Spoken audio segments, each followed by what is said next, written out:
Now that we're past the first exam for MC101, we begin our second unit of the semester with Chapter 10, which is the unit about the practice of public relations.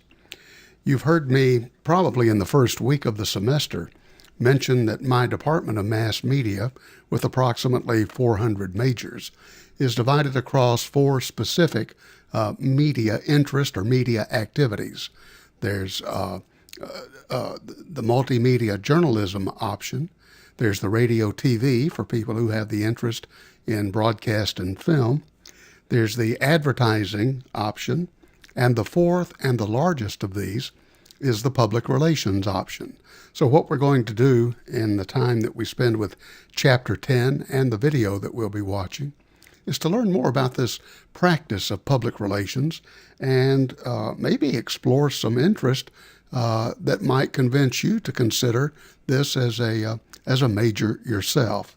So Chapter 10 in the textbook, please recall, as I said earlier, that we don't take our textbook chapters necessarily in the order of their occurrence in the textbook. So before the exam, we finished up with Chapter 8. We're skipping Chapter 9. We'll come back to it later. So public relations. I guess maybe every good chapter should begin with what we call a good textbook definition. I don't need to read to you what appears on the screen, so let me give you a moment. You take this moment, you read this definition, and think about it, and then I'll come back in just a few seconds and share a little bit more information about the words that you're reading here.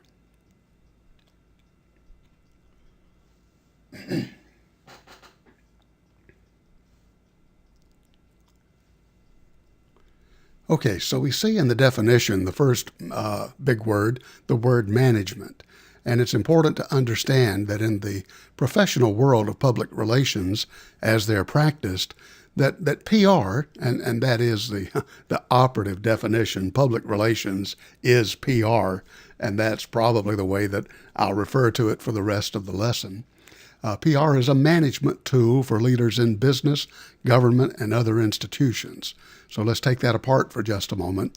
The definition indicates it's a management tool as opposed to perhaps a marketing tool in business or at a government or other institutional level. So what we take away from this is the understanding that those persons who work in the practice of PR, and we call these people who practice PR, we call them practitioners. So the practitioners are working at the very highest organizational level within the organization. They're working with the CEOs and the presidents and so forth and so on, as opposed to working with mid-level managers who might be working in the areas of marketing and advertising. So it's a management tool for leaders in business.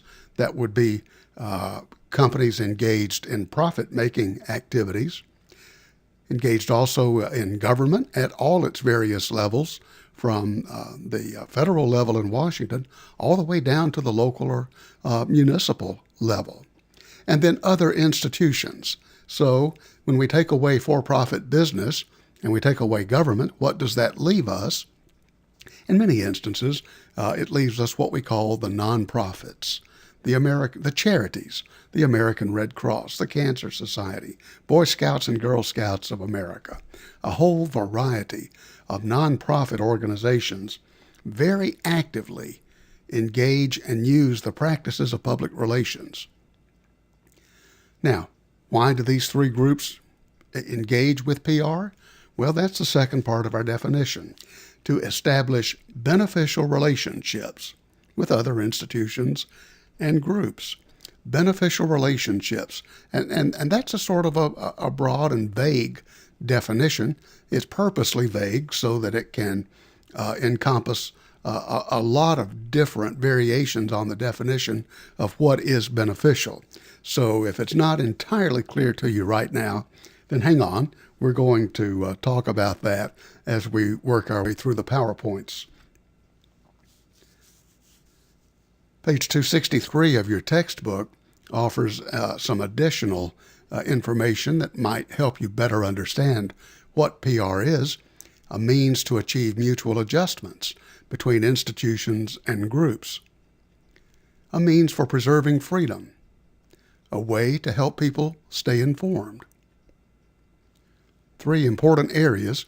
I will tell you that we're going to be watching a video, and each of these bullet points are going to become principal areas within that video. So I'm not going to necessarily dwell on explaining these 3 activities at this point, but I will give you sort of a heads up to be on the lookout for them in this video right here.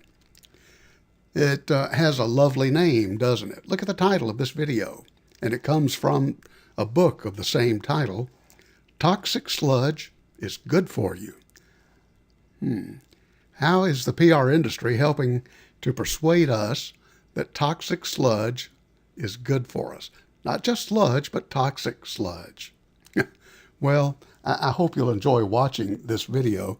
It's going to take us through several different areas of public relations activity, and we'll see how PR benefits governments. We'll see how PR has benefited a number of private industries, and we'll also see how it's working to advance the causes of nonprofit organizations. There are 2 people in the history of the United States in what we call the modern era of public relations that have, through their practices and their educational efforts and the work that they've done, they have achieved sort of rock star status in the world of public relations. The first of these 2 was Ivy Lee, and he's profiled on page 268, and you'll see him in chapter 1 of the video and learn more about him.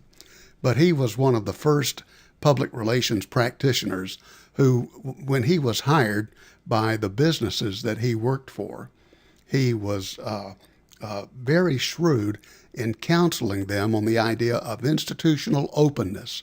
In other words, make your activities known to the public.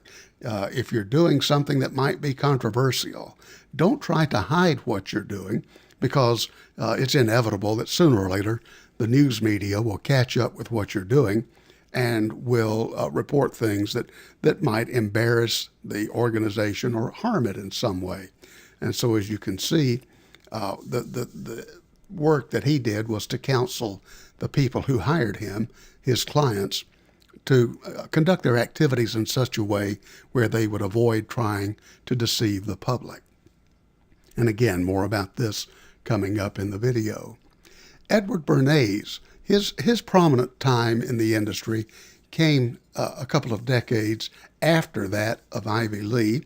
He's profiled on page 274 in your textbook, and you'll learn more about his ability, or maybe his role in counseling businesses about managing their public images.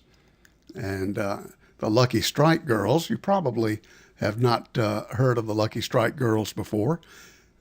Maybe perhaps you haven't even heard of Lucky Strike. And it was a popular brand of cigarette that was manufactured and sold in the United States. Well, I guess it's probably still on the market today. But its heyday was in the 1930s, 40s, 50s, and 60s, perhaps. A very popular brand, heavily advertised. And Edward Bernays, early on in the advertising history of this particular brand of cigarette, found a way to gain publicity for the brand without its manufacturer, the American Tobacco Company, without the company having to pay for the advertising. And that's one of the goals of public relations that we'll talk about just a little bit later. Corporate PR is discussed on page 270, and in this discussion, you'll find that we talk about, at the corporate level, the various publics, if you will, P-U-B-L-I-C-S, plural, publics, various groups of people that companies and government agencies and nonprofit organizations are interested in having good public relations with. Now, let me share with you an example. You might be aware of this, you might not, but let's take Southeast Missouri State University as an example. this university employs, I believe, 6 or 7 people who in various ways, in various capacities, perform work that we would consider or classify to be public relations. And you probably are not aware of this, and my guess would be the principal reason is because these people are sort of working behind the scenes, not in a deceptive way, but just their activities are not going on in such a way, I suspect, that the average student would be aware of what they're doing. Now, what kinds of things are they doing? Well, let's use them and this university in particular as a means for examining the external and the internal publics. Now, let's think about this university from a consumer standpoint. And who are the consumers of this university? Well, there's several, but first and foremost, it's you. If you are a student, an enrolled student at this university, you are a consumer of this university's services and its products. Regulators are also another another group of people that the university is interested in maintaining good relationships with. I guess I should back up. I failed to mention that in this instance of PR at the university, the 6 or 7 people who work in these offices are doing their activities in such a way as to maintain good, beneficial relationships between, let's say you, the students, and the university, or in this instance, the regulators, who could be at the federal level, state level, or even the local level.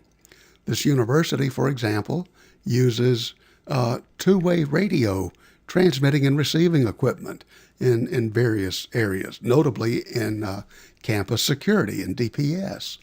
And these wireless radios that are used for two-way communication must be licensed by the Federal Communications Commission in Washington and must be operated in accordance with the rules and regulations of the FCC.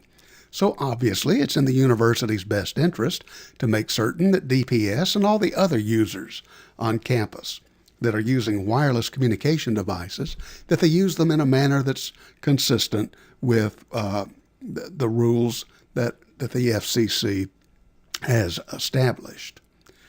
You might be surprised that the neighbors, people whose houses and homes and residences are adjacent to or maybe directly across the street from the university campus. And certainly these people are residents of Cape Girardeau who work here, pay taxes. These taxes help to support the operations of the university, and for that reason, the university wants to make certain that it has good relations with the people who are in the immediate vicinity, the immediate proximity of the campus. And sometimes we know that that some of these neighbors get a little upset when students, for instance, use their front yards as parking lots. That's probably the principal concern that the neighbors express. Sometimes you hear about neighbors complaining to the police about loud campus parties.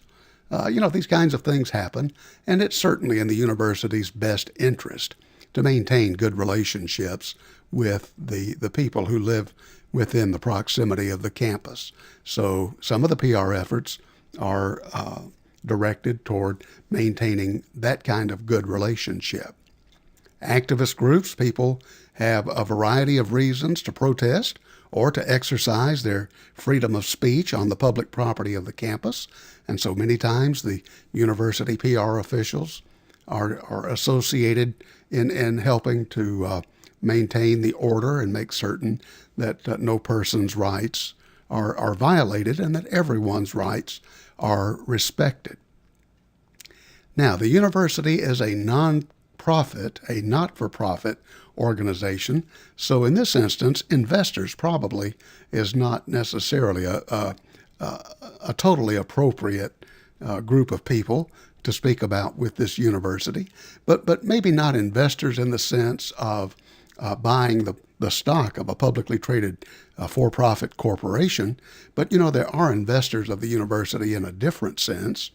I would like to think that we are all investors in this university, at least the vast majority of us, who live and work and reside in the state of Missouri, because the state taxes that we pay to the government in Jeff City are thus appropriated by the legislature and come back to help support the cost of operating the university. In fact, probably a third of the cost of your student fees is covered by the appropriations that come from paid state taxes. And the university, you probably haven't thought about this, but the university engages with a number of business partners. You know, it might be something as everyday and common as the companies that supply the soda machines and the snack machines around campus. But the university is a really large corporation in the sense that it requires a lot of physical property, buildings, and all of the equipment that's used inside the buildings to support the operation of the university. And all of this equipment and supplies come from hundreds, if not thousands, of business partners of the university. So the university is interested in maintaining good PR at that level as well. Now, I'm not offering you an entirely exhaustive list, but I think you get the idea, if we use the university as an example, that it has multiple reasons, multiple groups of people that the university is interested in maintaining good public relations with. As I mentioned previously, the university also has, as does any large organization, a group of internal persons that it's interested in maintaining the relationships with. And in this instance, we could talk about the employees of the university.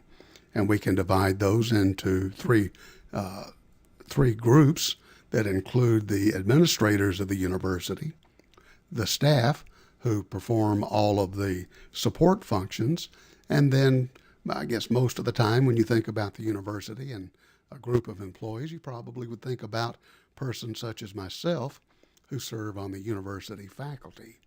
And the university works in a number of ways to help ensure that these groups of people have their needs met, their needs known and recognized. It's in everyone's best interest that these beneficial relationships are established and are maintained. And that's some of the work that the university's PR practitioners help to ensure. And then the final red bullet point, media relations. This university is very interested in maintaining good relations with the mass media, with newspapers, both online and in print, with all of the radio and TV broadcasting stations within the 26 counties in Missouri that comprise our university service area, and that's broadcast and print media from St. Louis all the way down to the Arkansas border, deep in the Missouri boot heel. And so the university spends quite a bit of effort in preparing information that it sends to these media organizations in an effort to make certain that the public is aware and informed of what their tax dollars are doing at work here at Southeast Missouri State University. I mentioned at the outset, we had a discussion about public relations and advertising. And let's be reminded, for instance, that Chapter 11, advertising, will be hot on the heels of when we finish Chapter 10. The author places the two chapters side by side, and the reason for that is there is a relationship between the practices of PR and the practices of advertising. You'll understand more about this, particularly when you get to the part of the video in Toxic Sludge is Good For You, when the video presents the information about the VNR, the video news release, because it's one effort by the PR practitioners to achieve free publicity for the client that they're working for, who might have a product or a service to sell. So, look at the first black bullet point. Publicity is an effort to get unpaid or free advertising. In other words, to convince the newspaper or the television or the radio station to print or broadcast the information as news rather than as a paid advertising message, because advertising, by its definition, is paid publicity. The company that has the good or the service to offer pays a newspaper to print the information or pays a radio or TV station to broadcast the information. Now, that's a contrast. That's how publicity is different from advertising. But if you look at the second bullet point, we can find commonality here. This is an instance where they don't contrast, but rather they compare equally, because both PR and advertising have as their ultimate goal the idea of persuasion.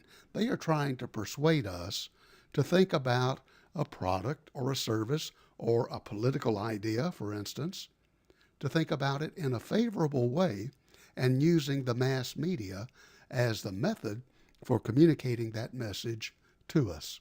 And then the bottom bullet point I mentioned a while ago, PR is upper level and works at the management level.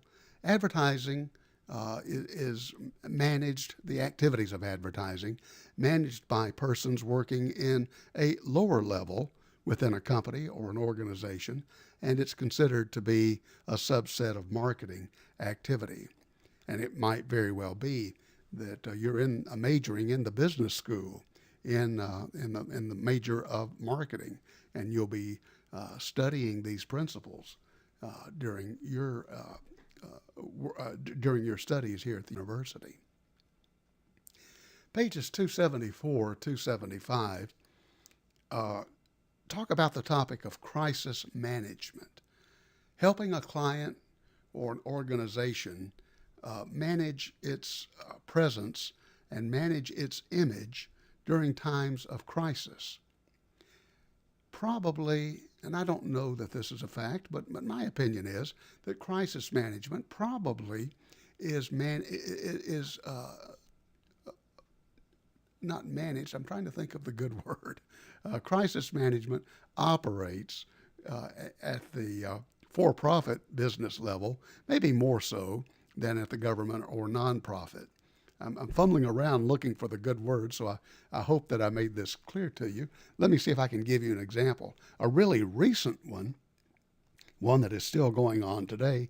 You may be aware sometime in the year 2016 that it became known that the people who make the cars at Volkswagen had manipulated some test data, and the result was they were advertising that certain Volkswagen car models were able to achieve much greater gas mileage than they actually were. And through the news media, we learned through investigative reporting that some employees within Volkswagen had manipulated the computers in the cars that control the gas mileage aspects of its operation, and these computers were giving faulty data or misleading data to the independent testing of the gas mileage. And so all of a sudden, there are these millions of Volkswagens out on the road that people have bought in good faith, thinking that their cars are going to get some pretty decent gas mileage. And in fact, the reality of it is that they're getting much lesser gas mileage results than what they paid to get. And so when the word of this manipulation broke and it became a worldwide international story, well, that's considerable, as the saying goes, that's considerable egg on the face of Volkswagen. And I understand that some of the settlements have been in the billions of dollars. This has been this whole process, and it has been going on now for the better part of at least half a year, and maybe even longer than that.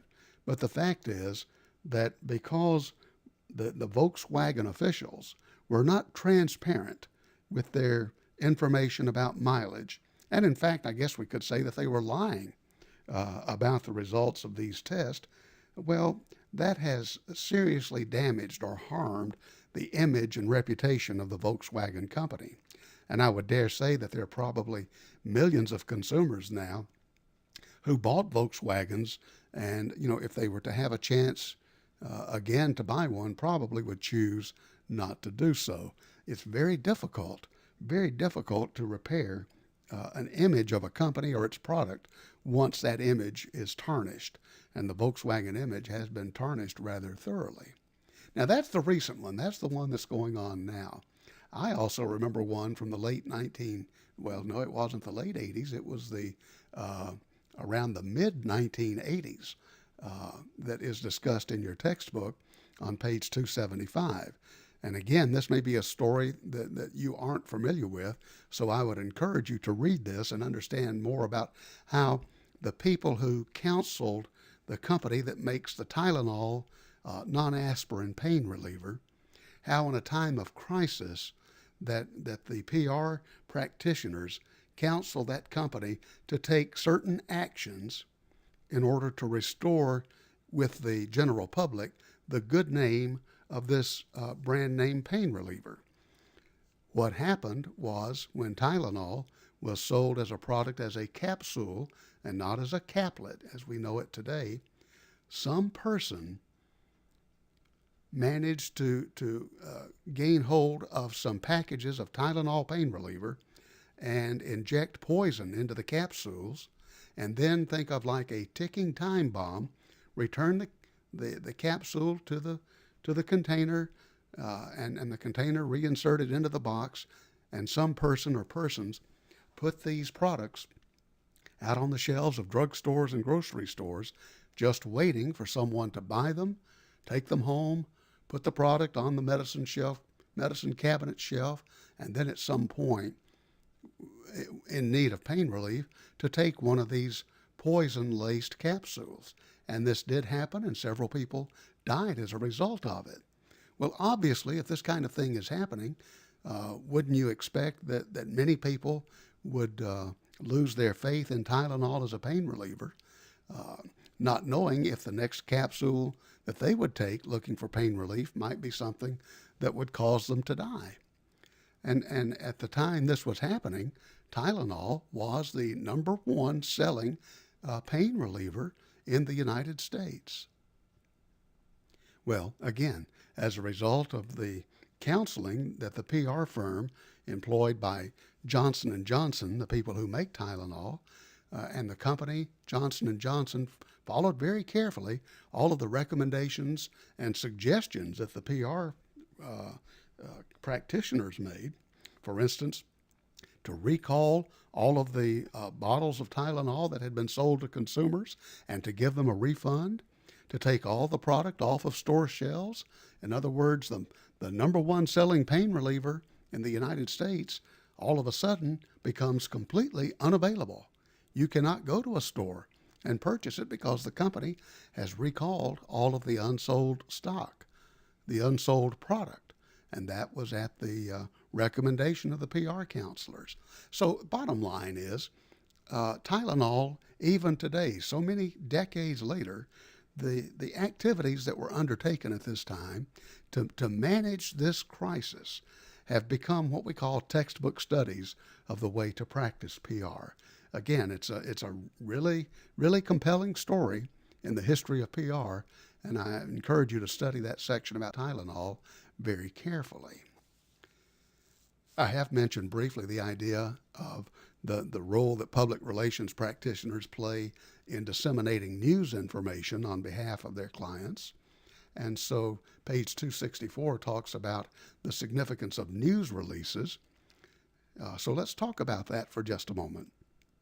Because news releases, by definition, are news stories that are prepared by paid public relations practitioners working on behalf of for-profit companies and the federal government and the nonprofit organizations.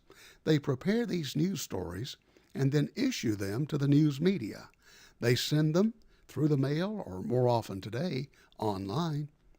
Send them to the publishers of newspapers, the companies that own and operate the radio and TV stations, And the editors, the gatekeepers at these various news outlets, then look and make a determination as to whether this information is actually newsworthy, applying the news values that we had talked about in the first unit of this semester, whether they're actually newsworthy, or is it just an effort by the PR practitioners to get free publicity by their company, when in fact maybe they should be purchasing advertising in order to get the word out. So the news release is a common practice of those people in the PR industry. It's one of the activities that they engage in most often, but it probably is the most controversial because somebody has to make that decision at the news office, the gatekeepers in the editorial positions. Is this news release trying to manipulate us in such a way that we give free space in the newspaper to publicize something when in fact they should be purchasing advertising in our newspaper? Same thing true for radio and television. Yet the information is attempted, the PR practitioner attempts to get the information treated as news and provided free of charge in a news broadcast, as opposed to the company buying commercial advertising time on the TV or radio station. And then 264 also talks about ethics and news releases, and that relates to, again, to this attempt to manipulate, to maneuver the news media into such an action that they treat what maybe is not really news, but to treat it as news nonetheless. And so that's when we get into our discussion of the VNR. And again, more to say about that later. Just a couple of other items about the press release. It's also called the news release. Two terms are entirely interchangeable, but as your textbook author refers to it, he calls it the workhorse of media relations. In other words, so many PR practitioners and the firms that they work for, one of their principal activities is to generate these news releases or press releases in large numbers and send them out to the news media in the hopes that they can generate free publicity for the PR firm's clients. Now, when it comes to that discussion about this business of the ethics and the press release, we need to also recall our discussion out of Chapter 8 about objective news. Because obviously, you think about if you're a PR practitioner, if you have been hired by a company to try and develop and issue out to the news media the kind of information about your company's products or services that would shed good light on them to place them in a beneficial perspective, then, is your work entirely objective, or are you biased? And we know that in today's news media, one of the principal requirements is that news be objective. This is the model, the underpinning philosophy of news in the United States, that what we receive is objective. It is not influenced or doesn't present us with opinion. It presents us with facts. From those facts, we can formulate our own opinions. That the objective news is impartial. It doesn't present news or facts in a way that favors one party over another. And so in that sense, it achieves balance. And first and foremost, I guess, we also know that objective news is accurate. And certainly, this idea of whether or not a press release or a news release is truly objective might be one of the most serious issues that comes under discussion when you talk about the practice of PR and the press releases. Now, again, I'm going to ask that you don't watch the video Toxic Sludge until we have finished this discussion of Chapter 10. I want to acquaint you, I think maybe this is like the fourth section of the video. It's subdivided into 6 or 7 sections, and each discussion is about 6 to 8 minutes in length. But let me acquaint you with the idea of the video news release. It's called a VNR as opposed to a standard press release or news release, which by its definition is news that is written on paper, or it's in the written word, as opposed to the VNR, which is an actual, think of it as an actual TV news story that is produced not by the television station that broadcasts it, but rather the entire news story is produced by the PR agency, and then that story is provided free to the television station for broadcast in their local news. Now, what kind of situation would a news director at a local TV station, what kind of situation would have to occur for the news director to want to use this free news story that might offer free publicity to the company that provides it? And you might be a little shocked to hear in the video them talk about the fact that in some newsrooms and TV stations, the news editor is just a little too lazy to utilize reporters on the station's news staff to send them out to cover a story when one comes entirely prepared and prepackaged, and all they have to do is to plug it into their newscast. It's also mentioned that these are times in which the budgets to operate TV news bureaus, the departments that are charged with gathering the news, their budgets have been stripped to the bone. And whereas, for example, maybe 5 years ago, the TV newsroom had 10 reporters in it, it might be just as likely today that it has only 5, and these 5 have just been instructed that they're going to have to learn how to work harder, smarter, faster to gather the same amount of news. And so sometimes the use of the VNR becomes tempting when the budget-strapped newsroom doesn't have enough money to pay the people to cover the local news properly.